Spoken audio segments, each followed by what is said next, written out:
Hello everyone, welcome back to my channel. আর আজকে আমি তোমাদেরকে যে টপিকটি পড়াবো সেটি হচ্ছে ইন্ডিয়ান লিটারেচারেরই একটি পার্ট, এবং যে রাইটারটা নিয়ে আলোচনা করব তিনি হচ্ছেন রাজা রাও। তো তোমরা দেখতে পাচ্ছ আমি রাজা রাওয়ের যে সম্পর্কে কিছু লিখেছি সেটা তোমাদের সামনে তুলে ধরবো এখন। তো চলো দেখা যাক যে রাজা রাও হচ্ছেন একজন ইন্ডিয়ান রাইটার এবং তিনি 1908-এ জন্মগ্রহণ করেন। এবং রাজা রাও ইন্ডিয়ান কানাডান রাইটার ছিলেন যিনি ইংলিশ ল্যাঙ্গুয়েজে নোভেল লিখতেন, শর্ট স্টোরি লিখতেন। আর তার যে লেখা বা ওয়ার্কসগুলো ছিল সেগুলি ডিপলি রুটেড ছিল হিন্দুইজম নিয়ে। আর নেক্সট পয়েন্টে আমরা দেখতে পাচ্ছি তার বিভিন্ন রকম যে লেখা আছে সেগুলো কবে পাবলিশড হয়েছিল, সেই লেখাগুলোর জন্য কী কী অ্যাওয়ার্ড পেয়েছিল সেগুলো নিয়ে আলোচনা করব। তো প্রথমেই দেখতে পাচ্ছি আমরা যে সার্পেন্ট অ্যান্ড দ্য রোক, খুবই ফেমাস একটা লেখা যেটা লিখেছিলেন রাজা রাও, এবং এই লেখাটা লিখেই তিনি সাহিত্য একাডেমি অ্যাওয়ার্ড পেয়েছিলেন 1964-এ। পরে আমি তার যে কিছু ফেমাস ওয়ার্ক সেগুলোর একটা লিস্ট দিয়ে দিব, তোমরা চাইলে সেটা স্ক্রিনশট নিয়ে নিতে পারো। নেক্সট হচ্ছে কান্তাপুরা।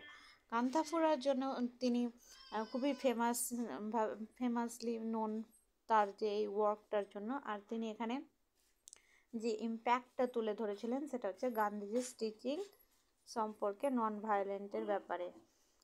আর রাজারাও তার যে গান্ধীজমের যে থিম সেটা আলোচনা করেছিল দ্য কাউ অফ দ্য ব্যারিকেডসেও। নেক্সট আমরা দেখতে পাচ্ছি যে তিনি একটা গান্ধীজির বায়োগ্রাফি পাবলিশ করেছিলেন, সেটার নাম হচ্ছে the great Indian way, A life of Mahatma Gandhi. যে সার্পেন্ট অ্যান্ড রোক এইটা ছিল না, এইখানে আমরা যে স্টোরিটা দেখতে পাবো সেখানে ছিল relation between Indian and western কালচারে। তো এখানে সার্পেন্টটা রিফার করছে ইলিউশনকে, আর যে রোপ সেটা রিফার্স করছে রিয়ালিটিকে। নেক্সট আমরা একটা মেটাফিজিক্যাল কমেডি পাবো রাজা রাওয়ের, সেটা হচ্ছে ক্যাট অ্যান্ড শেক্সপিয়ার।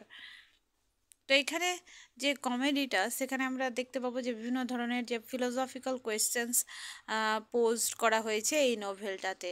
আর তিনি মানে রাজা রাওই প্রথম ছিলেন যিনি প্রথম অ্যাড্রেসড করেছিলেন question of language and indigenous experience তার ওয়ার্কের মাধ্যমে।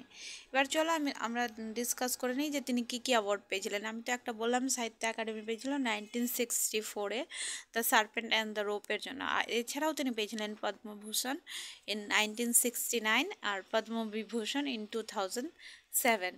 নেক্সট এখানে আমি কিছু important novel list, short stories আর নন ফিকশান দিয়ে দিয়েছি। নন ফিকশানগুলো অতটা ইম্পর্টেন্ট নয়, তাও তোমরা পড়ে নিতে পারো। তো প্রথমেই হচ্ছে কান্তাপুরা।